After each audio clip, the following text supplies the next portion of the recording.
ပရိသတ်ကြီးရှင်ဒီကနေ့မှာတော့လွန်ခဲ့တဲ့ကဘာပေါင်းများစွာတင်ချီပေါင်းများစွာကလေးကစတင်ခဲ့တဲ့ဗုဒ္ဓဝင်တွေကအလွန်စိတ်ဝင်စားဖို့ကောင်းတဲ့ရှင်ယာဟုလရဲ့အတိတ်ဘဝဆူတောင်းပြည့်စက်ကြောင်းလေးကိုပြောပြပေးသွားမှာဖြစ်ပါတယ်ရှင်လွန်လီပြီးတော့ကဘာပေါင်းတသိန်းအထက်ကာလတုန်းကပေါ့ရှင်ဒီကဘာမြေပေါ်မှာပတ္တမုဒ္ဒရမြတ်စွာဘုရားရှင်ပွင့်တော်မူခဲ့ပါတယ်အတိအချိန်မှာနဂါးပြည်လို့ခေါ်တဲ့နာဂါလောကမှာလည်းသာသနာရောင်ဝါထွန်းလင်းနေခဲ့ပါတယ်။တနေ့မှာတော့နဂါးမင်းဟာပတ္တမုဒ္ဒရမြတ်စွာဘုရားရှင်နဲ့တကွယ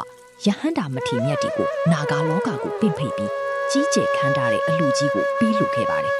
။အဲ့ဒီလိုဆုံးကလှူဒန်းနေချိန်မှာနဂါးမင်းဟာမြတ်စွာဘုရားရှင်ရဲ့အနီးမှာရုပ်စိတ်အင်္ဂါအလွန်တင့်တယ်ပြီးစက်တရေရှိလာတဲ့ယဟန္တာမထေရမြတ်တစ်ပါးကိုထိုးထွေးလိုက်ရပါတယ်။ဒါနဲ့နဂါးမင်းက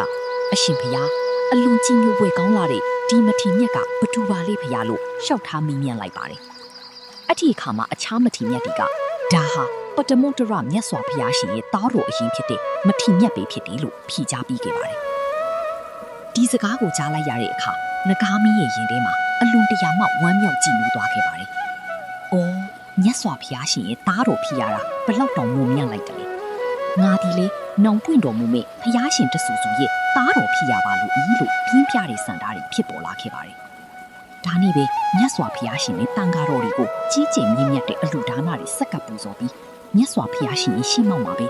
နောင်ပွင့်တော်မူမဲ့ဘုရားရှင်တဆူဆူရဲ့သားအဲ့ဒီအခါပတ္တမုဒ္ဒရမြတ်စွာဘုရားရှင်ကအနာဂတ်ကိုစင်ကြင်ကြည့်ရှုတော်မူပြီးချစ်သား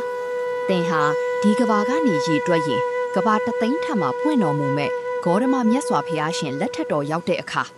ယာဟုလာဆိုတဲ့နာမည်နဲ့ဘုရားရှင်ရဲ့သားတော်အရင်ဖြစ်လာလိမ့်မယ်။အဲ့ဒီမတိုင်ခင်စัจ जा ကာလတွေမှာလဲစัจ जा မင်းအဖြစ်နဲ့လူနဲ့စည်းစိမ်တွေကိုခံစားရလိမ့်မယ်လို့ဗျာဒိတ်တော်ပေးအပ်ခဲ့ပါတယ်။ဘုရားရှင်တို့ရဲ့အနာဂတ်ကိုမြင်စွမ်းနိုင်တဲ့ဉာဏ်တော်ဟာအလွန်ပဲအံ့ဩကြည်ညိုးဖွယ်ကောင်းလာပါတယ်ရှင်။လွန်ခဲ့တဲ့လေးတင်ချီနဲ့ကဘာတသိန်းလုံးကဒီပင်ကရမြတ်စွာဘုရားရှင်ခြေတော်ရင်းမှာသူ့မိတာရှင်ရဲ့တိဟာ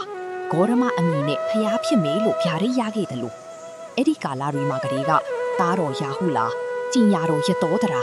လက်ရရန်လက်ဝဲရန်ဖြစ်ကြမဲ့ရှင်သာရိပုတ္တရာနဲ့ရှင်မဟာမုဂ္ဂလန်တို့ရဲ့ဖြစ်စဉ်တွေဟာလည်းအတူတကွပါဝင်လာခဲ့တာဖြစ်ပါတယ်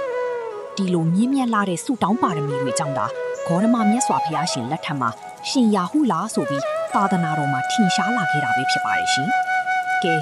ဒီကနေ့ညှဝေပေးခဲ့တဲ့ဗုဒ္ဓဝင်ဆက်ကြောင်းလေးကိုပရိသတ်ကြီးသဘောကျနှစ်သက်လိမ့်မယ်လို့မျှော်လင့်ပါတယ်ရှင်။ဒီလိုစိတ်ဝင်စားဖွယ်ရာဗုဒ္ဓရာဇဝင်ဆက်ကြောင်းလေးတွေကိုဆက်လက်ကြည့်ရှုချင်နေဆိုရင်တော့ကိုမျိုးမြင့်ကျော်ရဲ့ TikTok အကောင့်လေးကို follow လုပ်ပေးထားကြပါအောင်ရှင်။အရှိကြည့်ချင်တဲ့သူတွေအတွက်လည်း YouTube မှာမျိုးမြင့်ကျော် T5F ဆိုပြီး search bar မှာရှာလိုက်ရင်တွေ့ပါတယ်ရှင်။အားလုံးပဲကိုယ်စိတ်နှပါကျမ်းမာချမ်းသာကြပါစေရှင်။